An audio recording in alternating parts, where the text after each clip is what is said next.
I hope Zelensky gets to retire in peace one day. Like, I genuinely do. She ain't born, then she born.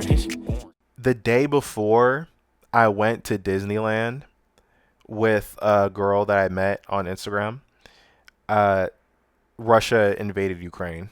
And now every single time that I think about this war, I'm just like, wow, like so much time has passed since then. Mickey, you'll always have my heart. One of the best trips I ever went on in my life. All right. Marks 4 years since Russian President Vladimir Putin launched a full-scale invasion of Ukraine. It's Europe's worst conflict since World War II. The Centre for That really puts it into perspective. The worst conflict in Europe since World War II. That kind of represents how scary it is probably for the people on that continent. Like, especially since Russia is just so obviously disrespecting international law to pursue his own ambitions. Like, it might give other people ideas or ambitions of their own. Strategic and international studies suggest combined Russian and Ukrainian casualties could soon reach 2 million people. 2 million people wiped off this planet because Russia wanted to play hero. Like, what the fuck? Jesus Christ. And oh my God. And it's probably not going to ever be regarded as this, but I consider it a genocide. Like, Russia is trying to wipe the Ukrainian people off the map. Like, they want them assimilated into Russia. They're kidnapping their children. Like, it's an act of extreme violence, right? And the Ukrainian people are fighting so hard, but it's way harder on them than it is for the Russians, right? Even though it's getting close with how fucked up everything is on their end. Civilians are among the dead and injured, and many millions of others have been displaced. Explosions rocked Kyiv in February 2022 after Vladimir Putin ordered thousands of soldiers who had amassed along the border into Ukraine. His aim, he says, was to liberate the country from a neo-Nazi dictatorship. Oh my God. Oh my God. People will really say anything. Like the president of Ukraine is literally a Jew, right? I'm pretty sure that Zelensky's grandparents died in the Holocaust. Like, so to call him a Nazi is like so absurd. Like, the real Nazism, he's not a Zionist to my knowledge. I mean, that's what I would consider, but I don't even think Putin would say that. I decided to conduct a special military operation. It aims to protect people who have been bullied and subjected to genocide by the Kyiv regime for 8 years. For that, we will strive for the demilitarization. Every accusation is a confession. Like, literally, with like authoritarians, it's like anything they accuse you of being is exactly what they're doing. Like, exactly what they want to do. And denazification of Ukraine, and will bring to justice those who committed multiple bloody crimes against civilians, including Russian citizens. Moscow had already invaded and illegally taken control of Crimea in the south in 2014.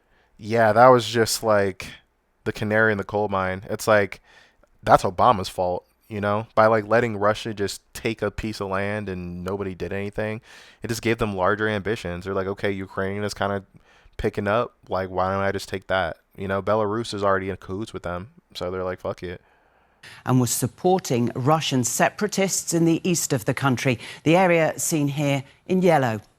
Well, that allowed Vladimir Putin's troops to rapidly advance when the orders were given, taking major parts of the south. Russia also occupied areas in the east and north. Within weeks, Moscow's forces were moving into the outskirts of the capital, Kyiv. Under attack, Ukraine mounted a fierce resistance. By November 2022, the front lines solidified.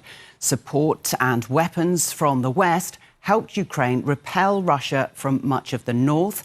And within 9 months, Kyiv had taken back parts of the south and large parts of the east. It's really incredible, like, how much the Ukrainian armed forces have been able to achieve, right? I mean, and also, too, it's like they were handcuffed by Biden. It's like, you can't strike into Russia. Maybe that was for the better. I don't know. I'm not a general, right? But the fact that such a tiny country comparatively could just fight them off like this. Sure, they've had like lots of help, like international help, especially from America, but damn, like the fact that they could really just and they're highly motivated. They don't want to become Russia. Russia sucks. I'm sure Ukraine has its problems too, but A year ago, Russia was forced to defend its own land after Ukraine launched a surprise incursion into the Kursk region.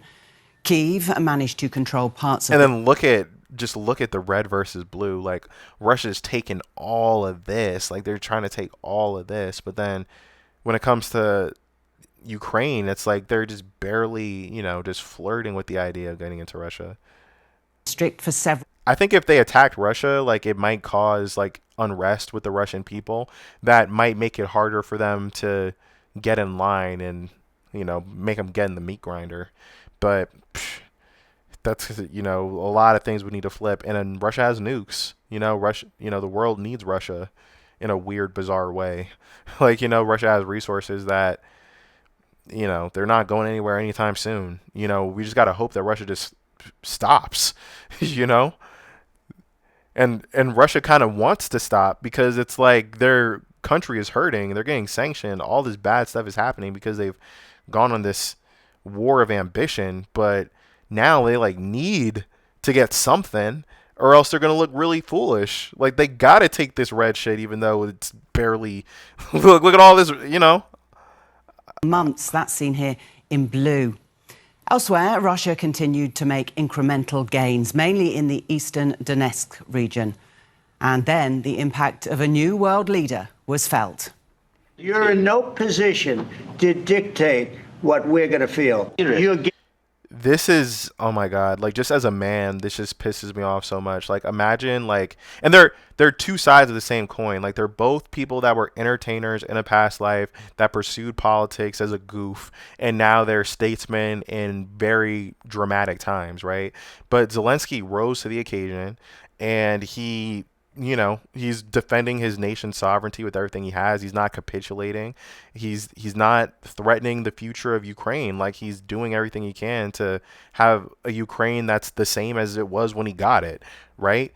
At great personal cost, assassination attempts left and right, like, being disrespected on a global stage.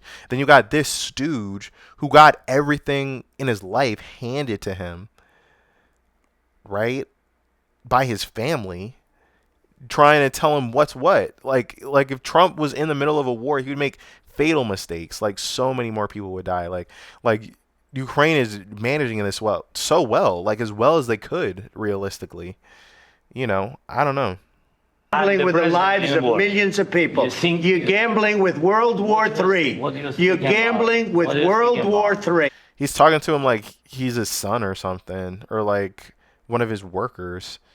Like like motherfucker, I'm the president of Ukraine, Slava Ukraini. Like what I'm saying? He has his own culture that he's representing, and just because of this horrible position that Russia put him in, he has to just hear shit from this pedophile.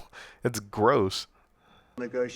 Donald Trump's return to the White House cast doubt on ongoing U.S. support for the war. His administration opened direct dialogue with Moscow without including Kyiv or Europe in the initial discussions. The U.S. president has been lobbying for both sides to strike a deal, but Russia has been unwilling to compromise on key sticking points. The Kremlin wants Ukraine to give up land Russia doesn't yet control in the east.